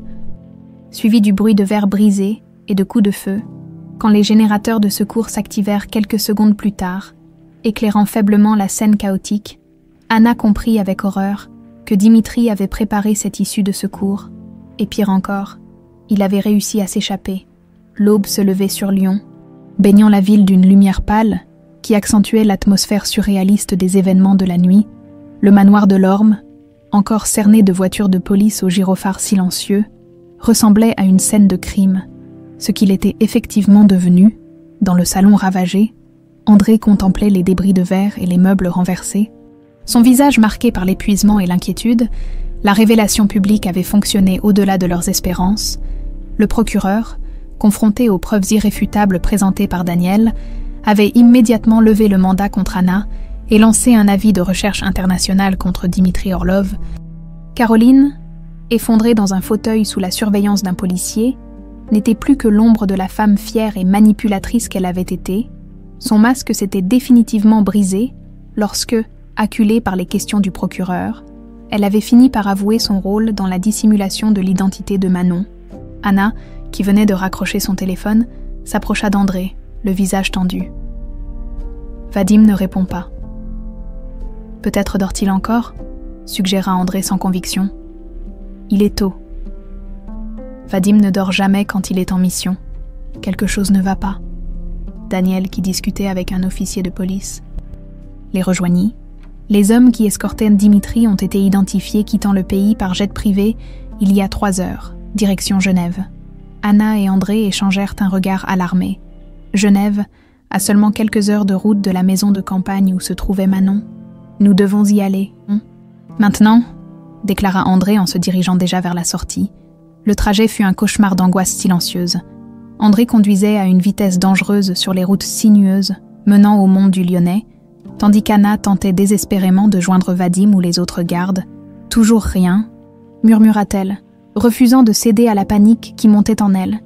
Daniel, assis à l'arrière, coordonnait avec la police par téléphone. « Des patrouilles sont en route, mais elles n'arriveront pas avant nous. » Lorsqu'ils atteignirent enfin la propriété, un calme inquiétant régnait. Aucune lumière n'était visible aux fenêtres malgré l'heure matinale. La porte d'entrée, légèrement entr'ouverte, se balançait doucement dans la brise. André fut le premier à bondir hors de la voiture. Suivi de près par Anna, ils se précipitèrent vers la maison, redoutant ce qu'ils allaient découvrir. Dans le salon, le spectacle qui les attendait glaça leur sang. Les 2 gardes engagés par Vadim gisaient sur le sol. Inconscients ou pire, des signes de lutte étaient visibles partout, meubles renversés, verres brisés, impact de balles dans les murs. « Manon !» cria André en se ruant vers l'escalier menant aux chambres. Anna, paralysée par la peur, scrutait la pièce à la recherche d'indices sur ce qui s'était passé. Ses yeux s'arrêtèrent sur une forme immobile près de la cheminée. Vadim. Elle se précipita vers son fidèle protecteur qui gisait dans une mare de sang, une blessure béante à l'épaule. S'agenouillant près de lui, elle constata avec un immense soulagement qu'il respirait encore, bien que faiblement. « Daniel, appelle une ambulance. » Vadim ouvrit péniblement les yeux. « Anna. » Sa voix était à peine audible. « Ils l'ont prise. »« Qui, Vadim ? Qui a pris Manon ? Dimitri ? Et un autre, je n'ai pas pu. » Il grimaça de douleur. « Ne parle pas. » l'interrompit Anna en pressant un tissu contre sa blessure pour ralentir l'hémorragie. L'aide arrive. André redescendit l'escalier, le visage dévasté. Elle n'est pas là. Aucune trace d'elle nulle part. Daniel, qui venait de raccrocher, annonça.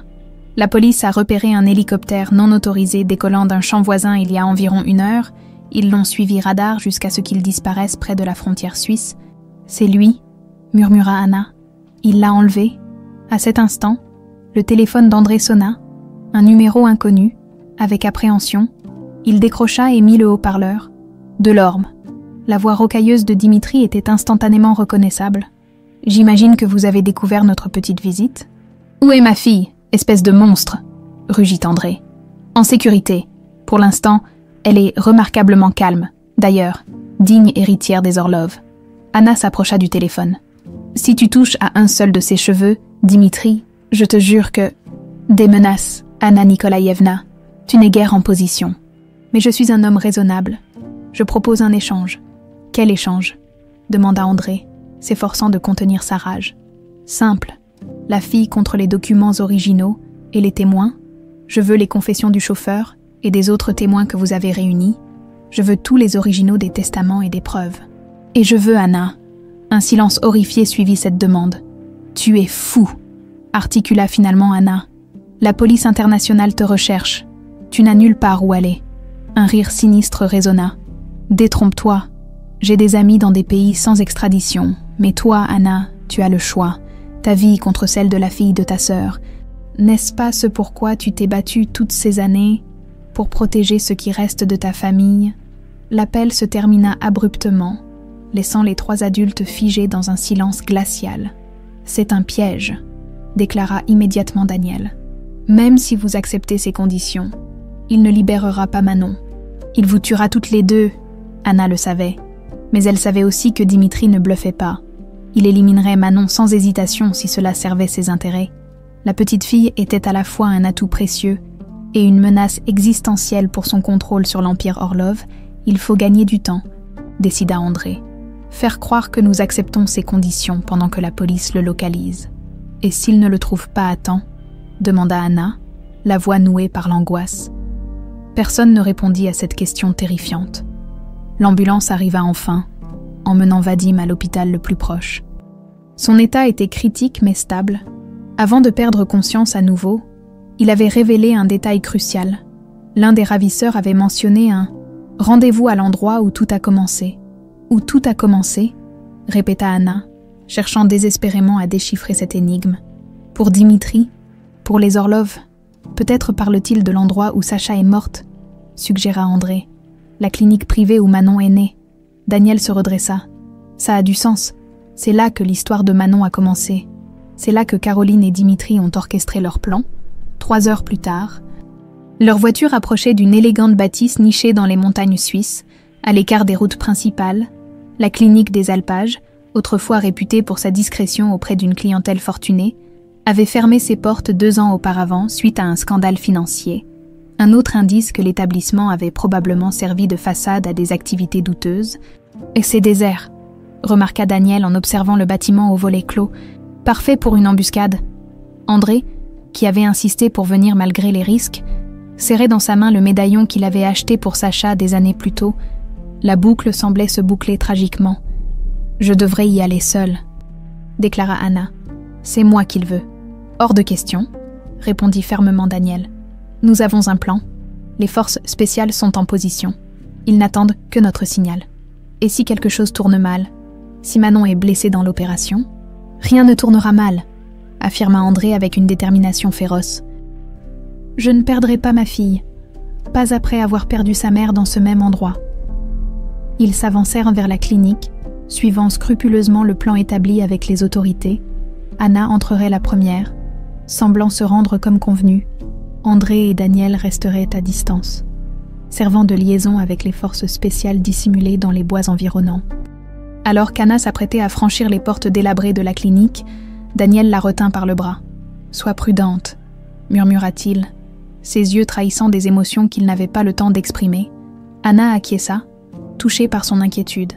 Puis, rassemblant tout son courage, elle pénétra dans le bâtiment où sa sœur avait rendu son dernier souffle. L'intérieur était plongé dans une semi-obscurité oppressante. Des équipements médicaux abandonnés créaient des silhouettes fantomatiques dans les couloirs déserts. Anna avança prudemment, tous ses sens en alerte. « Bienvenue, Anna Nikolaïevna », la voix de Dimitri résonna dans le hall central. Amplifié par l'acoustique du bâtiment vide, il se tenait en haut d'un escalier, tenant fermement Manon par l'épaule. La petite fille, pâle mais remarquablement calme, fixait Anna avec des yeux où la peur se mêlait à l'espoir. « Je suis venue, comme promis », déclara Anna, s'efforçant de contrôler le tremblement dans sa voix. « Maintenant, laisse partir Manon. » Dimitri sourit froidement. « Les documents d'abord. Ils sont ici, » répondit Anna en tapotant la serviette qu'elle portait. « Mais tu les auras quand Manon sera en sécurité dehors. » Un claquement métallique retentit derrière elle, se retournant lentement. Anna vit 2 hommes armés bloquer l'entrée principale. Le piège venait de se refermer. À l'extérieur, André et Daniel virent les forces spéciales se mettre en mouvement, se déployant silencieusement autour du bâtiment. Le moment de vérité approchait, tant Anna, appela doucement Manon, parlant pour la première fois. Ne t'inquiète pas, ma maman m'a dit que tout irait bien. Ces paroles innocentes figèrent Dimitri. Qu'est-ce que tu racontes, petite? Quelle maman? Ma vraie maman, répondit Manon avec une assurance étonnante. Celle qui est au ciel, je l'ai vue. Un frisson parcourut l'assemblée. Même les hommes de main semblèrent momentanément déstabilisés par la déclaration sereine de l'enfant. Dimitri se reprit rapidement. Assez de ces bêtises. Anna, les documents. Maintenant. Au moment où Anna s'avançait vers l'escalier, un bruit sourd retentit à l'étage supérieur, suivi d'un échange de coups de feu. Les forces spéciales venaient de lancer leur assaut, profitant de la confusion. Manon mordit violemment la main de Dimitri et se dégagea de son emprise. Mais au lieu de fuir vers Anna, la petite fille se précipita vers une porte latérale, comme guidée par un instinct invisible. « Manon, non !» cria Anna en s'élançant à sa poursuite. Dimitri, fou de rage, sortit une arme de sa veste et visa l'enfant qui s'échappait. C'est alors qu'une silhouette surgit dans l'encadrement de la porte principale. André Delorme, ignorant tous les protocoles de sécurité, s'était rué à l'intérieur en voyant sa fille en danger. Sans hésitation, il se jeta dans la trajectoire de la balle destinée à Manon. Le coup de feu résonna dans l'espace confiné comme le glas d'une tragédie inévitable. 1 an plus tard, la villa Orlov de Nice resplendissait sous le soleil méditerranéen. Jadis abandonnée après la chute de la famille, elle avait retrouvé sa splendeur d'antan. Les jardins, autrefois envahis par les mauvaises herbes, débordaient maintenant de roses et de lavandes. À l'intérieur, les salons aux boiseries précieuses avaient été restaurés avec un soin méticuleux. Effaçant les années de négligence, sur la terrasse dominant la mer, Anna contemplait l'horizon, une tasse de thé à la main.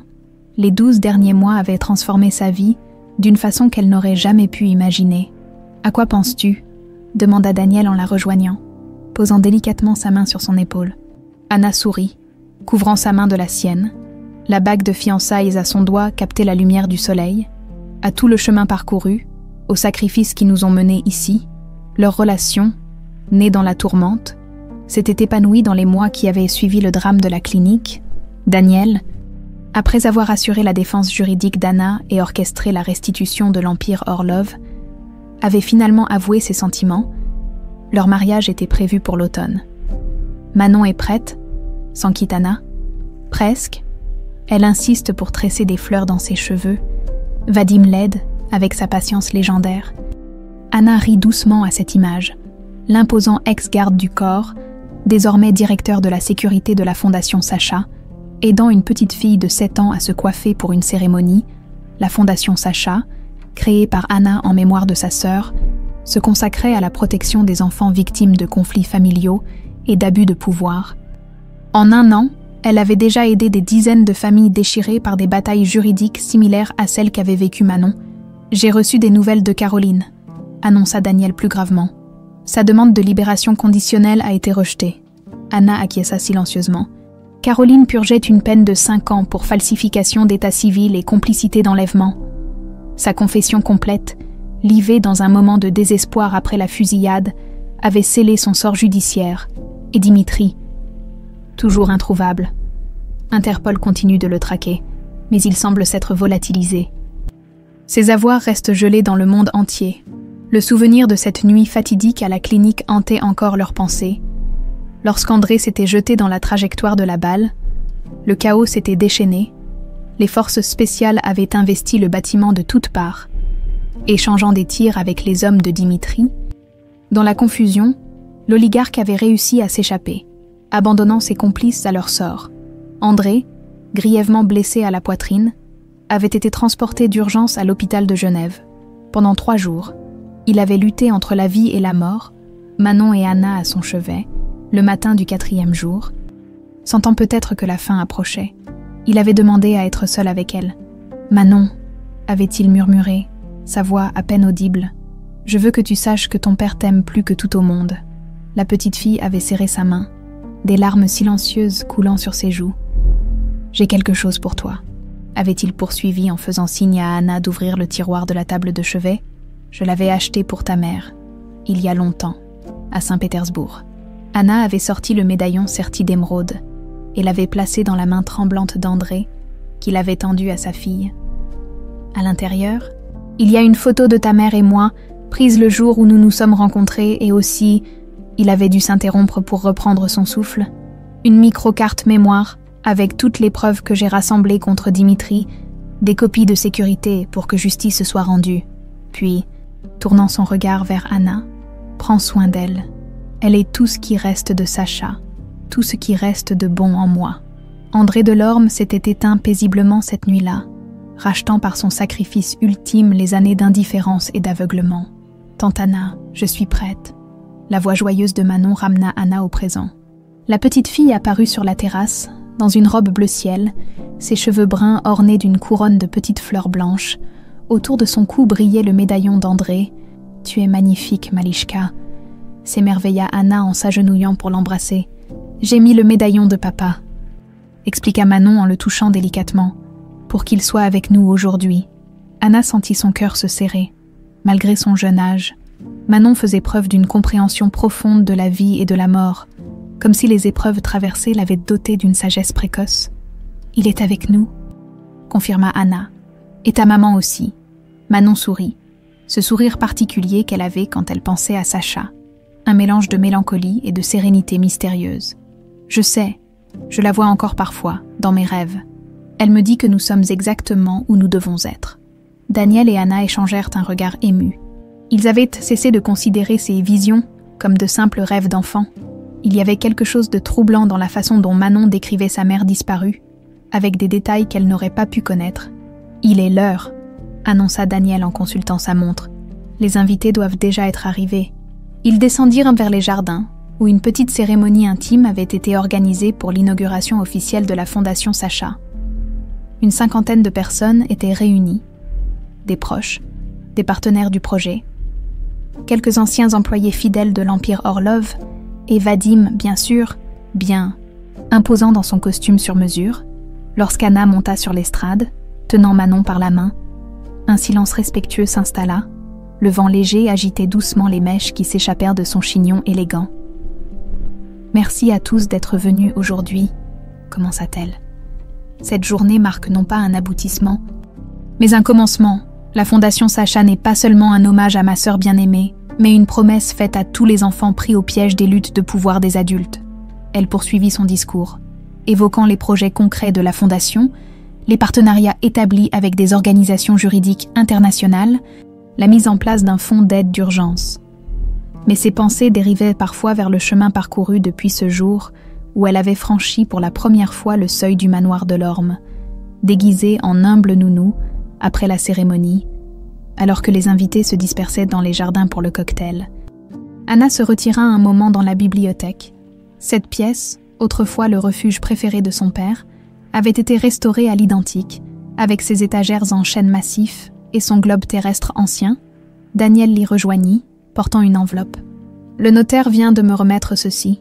C'est officiel maintenant. » Anna ouvrit l'enveloppe et en sortit un document qui avait nécessité des mois de procédure, le certificat de naissance corrigé de Manon, rétablissant son identité véritable. Manon Sacha Orlov Montreuil indiquait la ligne du nom, unissant symboliquement les 3 familles liées par cette histoire extraordinaire. Les Orlov par sa mère, Delorme par son père, et Montreuil par son adoption officielle. Car Daniel, avec l'accord et la bénédiction d'Anna, avait entamé les démarches pour adopter légalement Manon, officialisant ainsi la nouvelle famille qu'il formait désormais. La neige commençait à tomber dehors, phénomène rare sur la côte d'Azur qui transformait le paysage en un tableau féerique. Anna s'approcha de la fenêtre, contemplant les flocons qui dansaient dans l'air avant de se poser délicatement sur les roses du jardin. « C'est étrange », murmura-t-elle. « Il neigeait aussi le jour où j'ai découvert que Sacha avait disparu. Il neigeait quand j'ai appris sa mort. C'est comme si elle nous envoyait un signe. » compléta doucement Daniel en l'enlaçant. À cet instant, Manon entra dans la bibliothèque, les joues rosies par l'excitation de la journée. « Tante Anna, Daniel, venez voir, il neige. » Mais au lieu de se précipiter vers la fenêtre comme on aurait pu s'y attendre d'une enfant, elle se dirigea droit vers une étagère particulière et, sans hésitation, tira un livre précis, un recueil de contes russes que Nikolai lisait à ses filles. « Comment savais-tu » commença Anna, stupéfaite. Manon haussa les épaules avec ce sourire énigmatique qui n'appartenait qu'à elle. « Je ne sais pas. J'avais juste l'impression que ce livre devait être là. Elle l'ouvrit, et une photographie s'en échappa, virevoltant jusqu'au sol. Anna la ramassa. Son souffle se coupant net. C'était une photo de famille qu'elle n'avait jamais vue. Nikolai et Irina Orlov, entourés de leurs 2 filles, Anna et Sacha, lors du dernier Noël qu'ils avaient passé ensemble. « D'où vient cette photo ?» murmura Anna troublée. « Je n'ai jamais... C'est maman qui l'a mise là, » répondit simplement Manon, comme si c'était l'évidence même, pour que tu te souviennes que parfois, il faut tout perdre pour découvrir ce qui compte vraiment. Ces mots, presque identiques à ceux qu'Anna avait prononcés dans son cœur le jour où elle avait quitté le manoir de l'Orme, la frappèrent comme une révélation. Daniel prit délicatement la photo et la plaça sur la cheminée, à côté du portrait officiel de Sacha et André, extrait du médaillon. 2 fragments d'un passé douloureux désormais transformés en fondation pour un avenir plein d'espoir. Dehors, la neige continuait de tomber. Enveloppant la villa ressuscitée dans un voile de pureté, à travers la fenêtre, on apercevait la mer, éternelle et changeante, rappel constant que même les tempêtes les plus violentes finissent par s'apaiser. Anna serra Manon contre elle, sentant dans cette étreinte la présence invisible mais tangible de tous ceux qu'ils avaient perdus. Et peut-être, aussi, la promesse de ce qui restait à construire